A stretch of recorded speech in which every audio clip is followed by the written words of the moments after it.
Assalamualaikum warahmatullahi wabarakatuh. Eh, Alhamdulillahirrahmanirrahim. Kita masih diberi kesempatan untuk mengikuti pelajaran bahasa Indonesia. Dan kali ini tetap seperti biasanya kita akan belajar untuk pertemuan kedua bahasa Indonesia teks deskripsi. Bedanya di pertemuan yang lalu kita belajar tentang teks struktur deskripsi itu secara umum. Ada ciri-ciri, ada kebahasaan. Nah, sekarang kita akan belajar tentang teks deskripsi ditinjau dari kalimat dan gagasan utama. Begitu ya, Nak ya.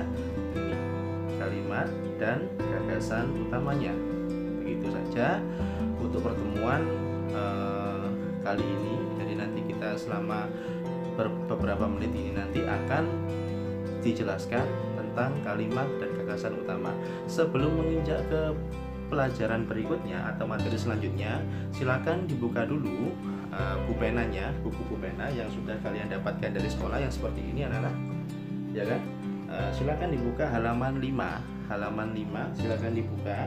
Di situ ada materi esensial 4.1 yang di situ ada tulisan menjelaskan isi teks deskripsi. Gitu ya, Nak ya. Apa? Menjelaskan teks atau isi teks deskripsi. Di situ ada paragraf ditunjukkan dengan huruf A, kemudian kalimat utama ditunjukkan dengan huruf B, gagasan pokok atau gagasan utama ditunjukkan oleh huruf C. Nah, bagaimana maksudnya itu? Silakan kalian simak penjelasan dalam slide berikutnya. Jadi, gagasan utama jika dijabarkan seperti ini, anak-anak. Nah, ada gagasan utama. Gagasan utama itu letaknya di mana? Letaknya di dalam yang namanya kalimat utama. Ini ya. Kalimat utama letaknya di mana sekarang? Nah, kalimat utama itu pasti di dalam paragraf. Nah, kalau dalam paragraf yang mana yang disebut kalimat utama? Kalimat utama kalau di tataran SMP ya, Nak ya, SMP untuk kelas 7 apalagi, itu pasti hanya di depan. Di mana? Di depan atau di awal paragraf. Berarti kalau begitu kalimat utama ini berada di awal paragraf. Begitu anak-anak ya. Jika sudah ketemu kalimat utamanya,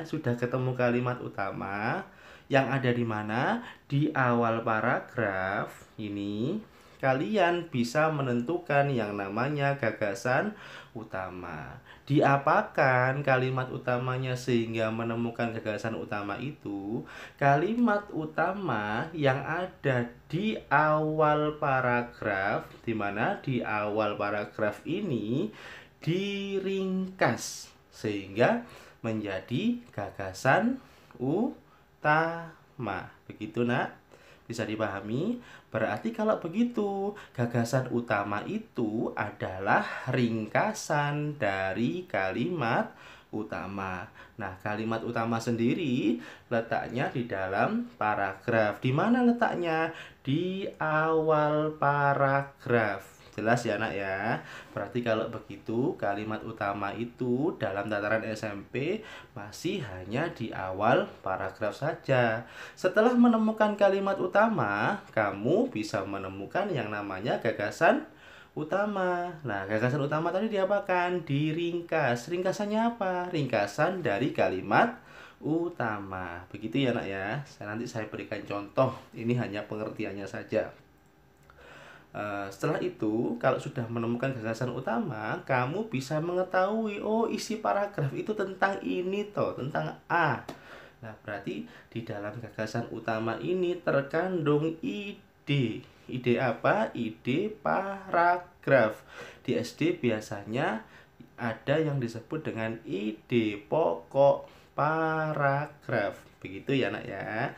Berarti kalau begitu gagasan utama sama nggak dengan ide pokok? Sama enggak dengan gagasan pokok? Sama saja.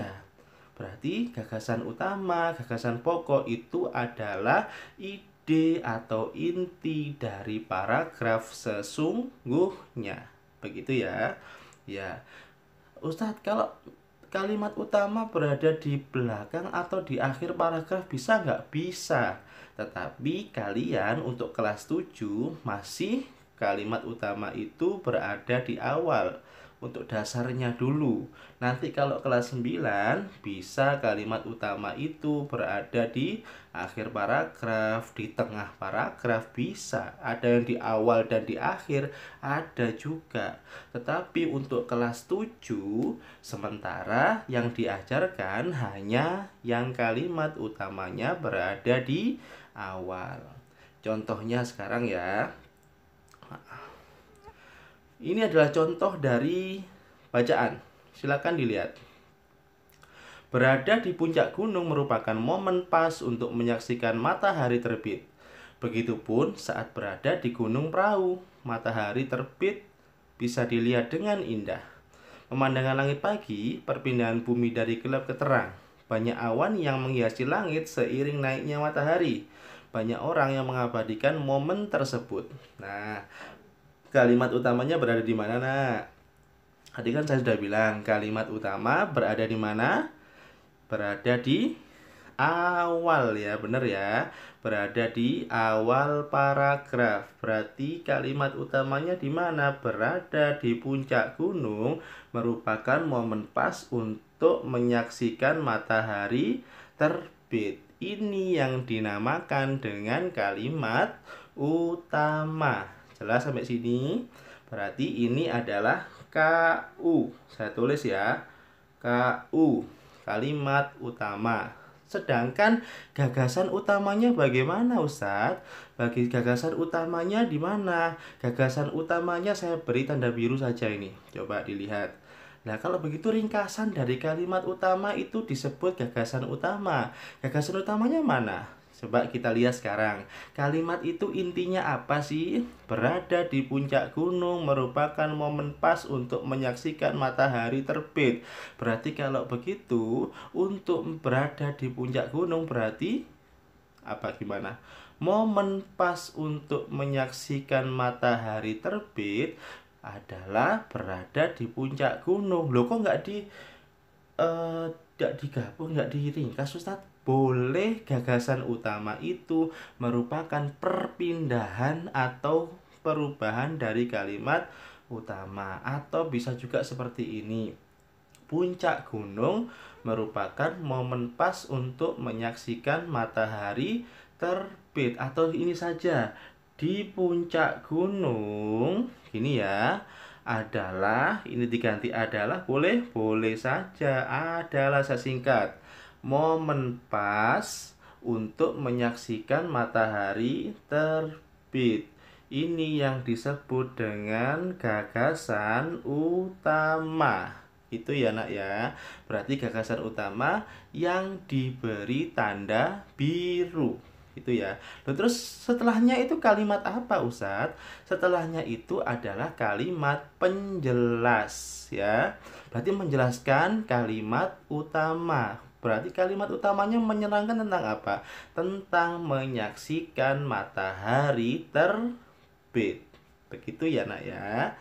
Berarti matahari terbit itu disaksikan di puncak gunung. Bagusnya itu adalah gagasan utamanya. Jelas sampai sini loh. Terus yang lainnya bagaimana? Yang lainnya ini adalah kalimat penjelas. Itu yang lain ini adalah kalimat penjelas ya. Ini adalah kalimat penjelas. Saya singkat dengan KP. Begitu ya, Nak ya. Oke, sekarang contoh selanjutnya. Ini tadi adalah sudah ada gagasan utama, kalimat utama, dan kalimat penjelas. Yang kalimat utamanya ditandai dengan merah. Berarti mulai dari mana? Mulai dari huruf kapital sampai titik. Ini sampai titik ini merupakan kalimat utama. Sedangkan gagasan utama adalah ringkasan dari kalimat utama. Saya tandai dengan biru itu adalah gagasan utamanya. Nah, kalimat yang lainnya adalah kalimat penjelas. Begitu nak ya. Berarti satu paragraf ada satu kalimat utama. Jelas? Terus kemudian satu paragraf ada satu gagasan utama. Jelas ya?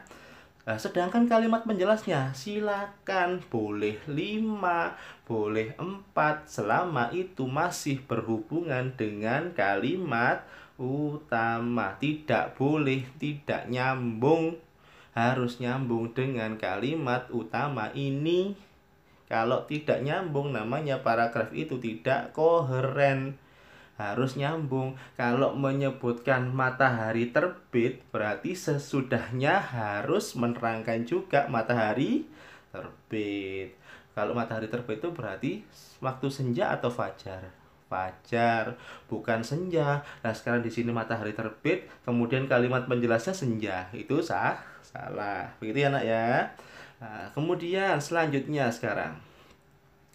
Nah, ini ada paragraf deskripsi agak panjang. Begini sekarang. Saya lihat kan ada paragraf deskripsi ini ada berapa paragraf. Nah, sekarang paragraf deskripsinya.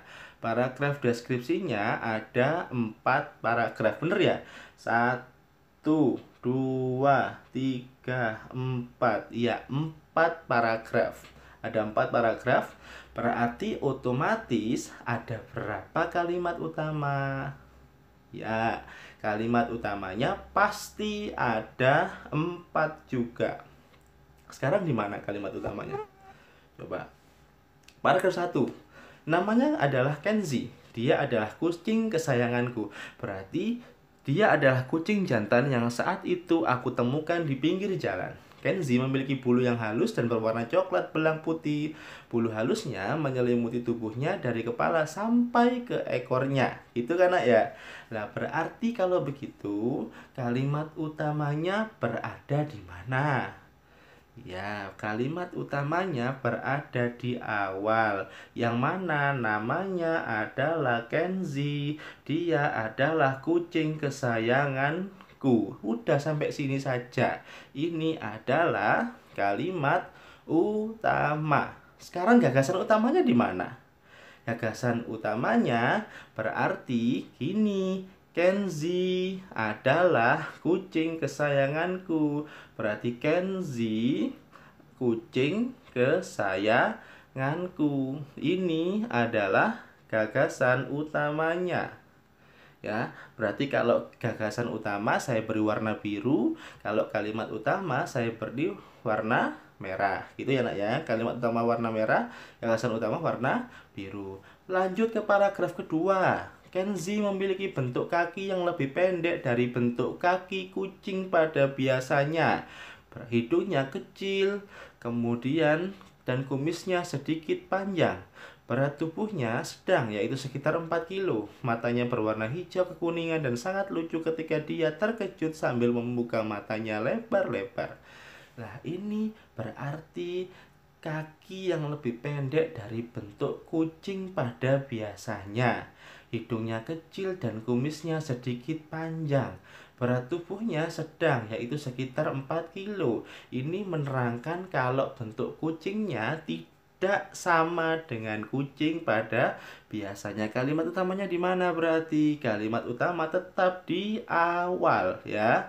Kalimat utama tetap di awal. Kenzi memiliki bentuk kaki yang lebih pendek dari bentuk kaki kucing pada biasanya. Berarti kalau begitu, gagasan utamanya yang mana? Gagasan utamanya berarti saya tandai dengan biru ya. Kenzi memiliki bentuk kaki yang lebih pendek dari kucing biasanya. Bentuk Kenzi memiliki bentuk kaki yang lebih pendek dari bentuk kaki kucing pada biasanya. Loh, kok sama Ustadz? Boleh sama panjangnya atau boleh disingkat. Bentuk kaki Kenzi lebih pendek dari kucing pada umumnya. Itu juga boleh kalian ubah jadi pendek. Kalau ini saya samakan dengan kalimat utama. Apakah boleh? Boleh saja. Ya, boleh saja jika gagasan utama itu sama dengan kalimat utamanya. Terus yang ketiga, paragraf ketiga. Sekarang saya beri warna merah ya. Saya beri warna merah, mohon maaf. Sebentar. Paragraf ketiga sekarang. Kenzi lebih menyukai tidur seharian di atas keranjang tempat tidurnya. Ketika tidur, Kenzi lebih suka dielus bagian punggungnya. Saat mengelus, dia memainkan ekornya ke kanan dan ke kiri. Berarti sekarang menerangkan Kenzi pada saat tidur. Di mana? Di sini adalah kalimat utamanya. Kenzi lebih menyukai tidur seharian di atas keranjang tempat tidurnya. Itu adalah kalimat utama. Sedangkan gagasan utamanya yang mana? Gagasan utamanya apa berarti? Kenzi tidur seharian atau suka tidur seharian di atas keranjang. Kenzi suka tidur seharian di atas keranjang. Sudah, itu merupakan gagasan utama. Pokoknya gagasan utama itu boleh diringkas, boleh sama dengan kalimat utamanya. Gitu ya nak ya. Kalau panjang ya diringkas. Kalau sama dengan kalimat utamanya juga pendek kalimat utamanya, yaitu gagasan utamanya boleh. Begitu. Sekarang selanjutnya paragraf keempat. Coba dilihat sekarang. Kenzi lebih banyak menghabiskan waktunya dengan tidur. Dia baru bangun jika merasa lapar. Ketika lapar, dia akan menuju ke tempat makan yang telah disediakan yang disimpan di dapur. Ini sama juga. Sama, Kenzi berarti Kenzi lebih suka, mohon maaf. Kenzi lebih banyak menghabiskan waktu dengan tidur, berarti sama juga. Ini kalimat utamanya berada di awal. Kenzi lebih banyak menghabiskan waktunya dengan tidur. Ini adalah kalimat utamanya. Gagasan utamanya apa berarti? Gagasan utamanya adalah Kenzi banyak waktu dengan tidur, atau bisa juga Kenzi banyak tidur. Itu juga bisa termasuk gagasan utama. Itu variasinya ya, terserah kalian, nanti bisa diubah sesuai dengan kebutuhan. Intinya kalimat utama itu jika ingin menjadikan gagasan utama ada 3 alternatif. Yang pertama bisa diringkas, yang kedua disamakan saja dengan kalimat utama, tidak bisa diubah, yang ketiga diubah susunannya. Di awal, kata yang di awal diubah ke depan boleh, gitu ya, tapi yang lebih banyak itu disingkat. Jelas nak ya? Jelas kan? Nah, jika jelas, itu saja penjelasan saya kali ini. Untuk penugasan silakan nanti dikerjakan pada halaman 6 ini ya. Pada halaman 6 di situ ada aktivitas 2 ya. Pada halaman 6 ada aktivitas 2. Di situ ada kalimat utama dan gagasan utama. Kalian diinstruksikan untuk mencari kalimat utama dan gagasan utama paragraf. Teksnya yang mana? Teksnya adalah Prambanan Candi Tercantik di Dunia. Dan bacaannya pada halaman 2. Ya, bacaannya pada halaman 2, sedangkan tugasnya pada halaman 6. Begitu ya nak ya. Nah, itu kalian disuruh mengerjakan atau diinstruksikan mengerjakan untuk mencari paragraf kedua hingga paragraf ke-9. Berarti ada 7 paragraf yang akan kalian cari kalimat utamanya. Berarti otomatis kalimat utama ada 7, gagasan utama juga ada berapa? Ada 7. Nah, cara mengerjakannya gimana? Cara mengerjakannya nanti silakan dikerjakan di buku paketnya masing-masing. Kemudian nanti ada instruksi dari Google Classroom, begitu ya nak ya. Untuk selanjutnya bisa dilihat di Google Classroom nanti bagaimana cara mengerjakannya atau mengumpulkan tugasnya. Sementara itu saja materi hari ini. Terima kasih. Selamat mengerjakan tugas bahasa Indonesia untuk pertemuan kedua tentang teks deskripsi ya nak ya. Selamat mengerjakan. Semoga kita semua diberi kesehatan oleh Allah Subhanahu wa taala. Marilah kita akhiri materi ini dengan bacaan alhamdulillahirabbil alamin. Terima kasih. Assalamualaikum warahmatullahi wabarakatuh.